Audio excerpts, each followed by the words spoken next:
What's up, soldiers? Chris here, CaribbeanPod.com, celebrating the holidays. It's all about Christmas and the sights and sounds and tastes and smells of the Caribbean. Today, we're doing something I shared back in 2009, but you will see a ton of differences. This is not Granny's, this is not Auntie's, this is not your Uncle Leroy's. Hey!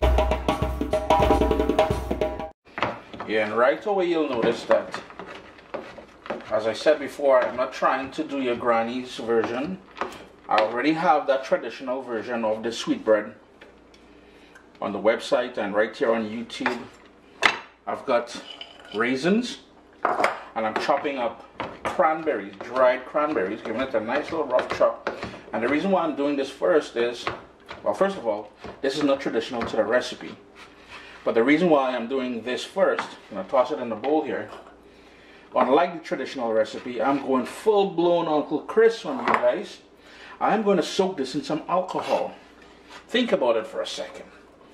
A coconut drops with all the niceties of a coconut drops. But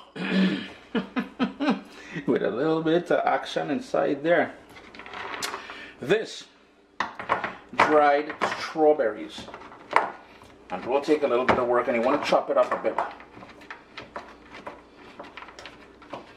And I'm pretty much using a lot of dried fruit I can find here in Canada. So if you're not based in the Caribbean, this should be a perfect recipe for you all. And the final thing, I have some candied pineapple, not dried but candied. I find the dry pineapple to be a little bit too hard.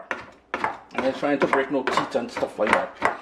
You know, you already have all them Christmas presents to buy. You ain't trying to have dentist bill courtesy of Chris and his dried pineapple. So you're going to give that a rough chop.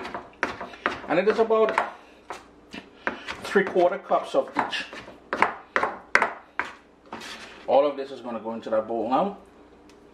Then to that, I'm going in with a splash of Tripe Sec and a splash of port. Not too much.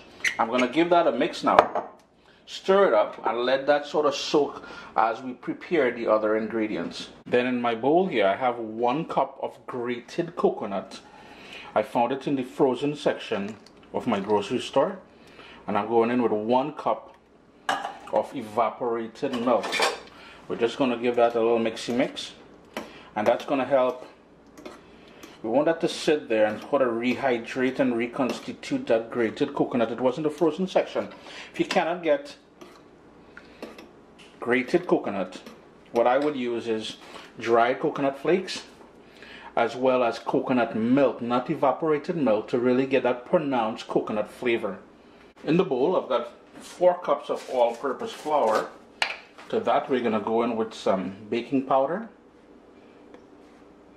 And the full list of ingredients will be listed down below in the description of the video.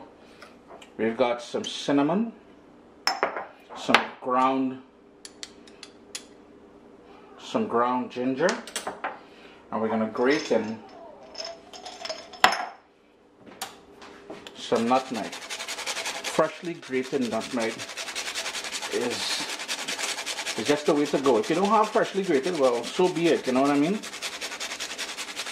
We're going to give everything a good mix now. Just before we whisk it together, we're going to go in with some salt. And then, as I said, we just whisk that together. Now, if you wanted to sift everything in there, that is fine too, but we'll be giving this a good once over here with the whisk. Got 4 large eggs. To that, we're going to go in with some good vanilla. Yo, let's empty that vanilla in there. That is just bare niceness. I love the flavor and scent of vanilla when that thing hit the oven and that smell jump back at you and you're like, way, all of a sudden you're hungry for cake. Yes. Break up those eggs. We're going to go in with our sugar that we'll be using, and we want to whisk that until everything is nice and creamed and smooth. So it will take, you know, if you want to put this in a mixer, you can certainly do that, but I man need the exercise. I find I'm putting on a little size there lately because of COVID. Negro, you always had size, man. What is wrong with that? Blaming COVID. Oh gosh, now you so. This is where I'm gonna go in with some honey. Yeah, we already added sugar, but I want some honey in there as well too. I tell you, this is not all a granny sweetbread, eh? I already explained that to you all. Maybe I should have a new series, Not Your Granny. Give that another little quick mix. We're gonna go in with melted butter. And I want to get the zest of an orange in there as well too.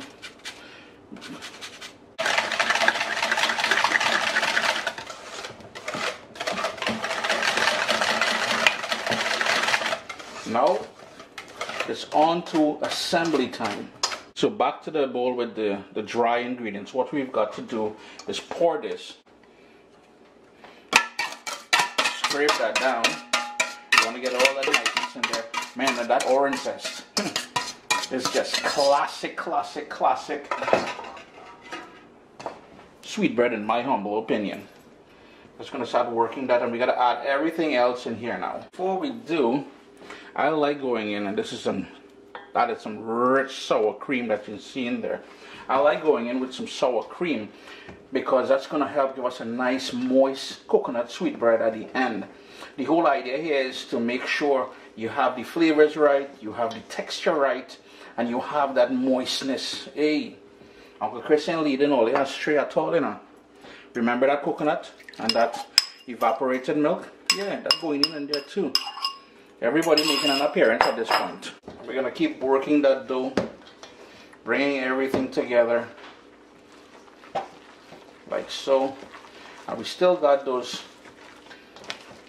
soaked fruits to fold into the mix here. Told you all, non-traditional. So you notice we had the soaked fruits with the alcohol. We added the well, the type of fruits as well that we use is non-traditional. We added that sour cream in there, something totally unconventional when it comes to Caribbean coconut sweetbread. And now we're gonna toss all this niceness in here.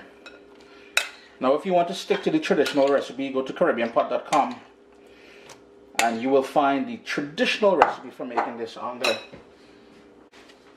I'm just going to work all of that in there.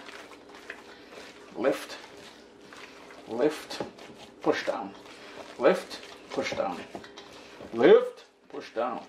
Keep working that in. I'm trying not to overwork the dough at this point. But what I do want to do is add a bit more.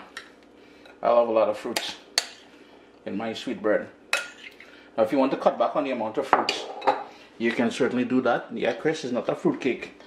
So I understand that, but I have it, so I'm going to use it.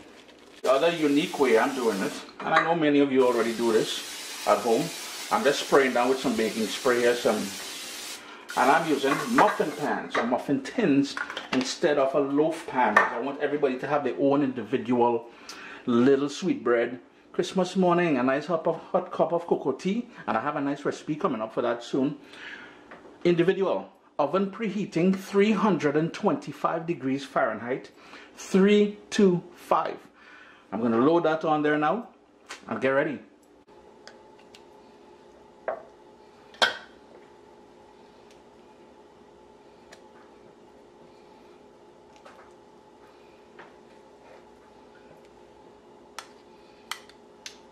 You know, a sweetbread need to have that maraschino cherry on the top, so I just cut them in half, topping it up here. It's a little festive. It have to be festive. It's Christmas time after all.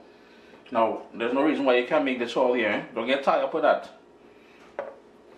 Ready to go into the oven, 325 degrees, middle rack. Now here's the thing, if you wanted to add more sugar to the batter, you can certainly do that. The balance between the dried fruit, the honey, and the sugar, I went in with only 1 cup of sugar. It's totally up to you how much sugar you add. If you like your sweetbread more soft, more sweet, we took care of soft because you see that sour cream, that'll take care of that. But the sweetness, you get to adjust it. Into the oven, as I said, middle rack.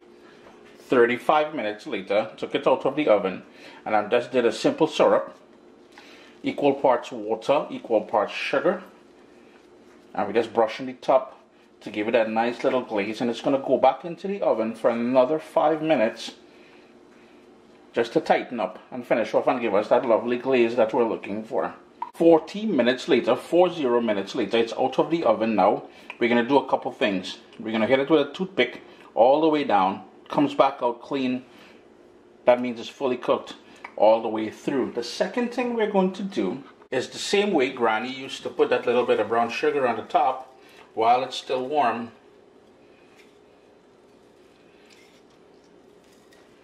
We're going to do that. You know, all this while I'm talking about how this is Uncle Chris's recipe and blah, blah, blah, blah, blah. But you still got to pay homage to Granny a little bit. And as that cools, that's going to stick on there. We're going to put it onto a rack after, just to cool down. But individual sweetbread. Yes, coconut sweetbread, everybody gets in their own this year. They're on the cooling rack now, there's chilling out there. Chris here, CaribbeanPot.com. Always a pleasure having you guys here in the kitchen with me. You know, just about everybody and their cousin, even Uncle Leroy, have a coconut sweetbread recipe on the YouTube and the Instagram and everywhere else. So I thought I'd do things a little bit differently.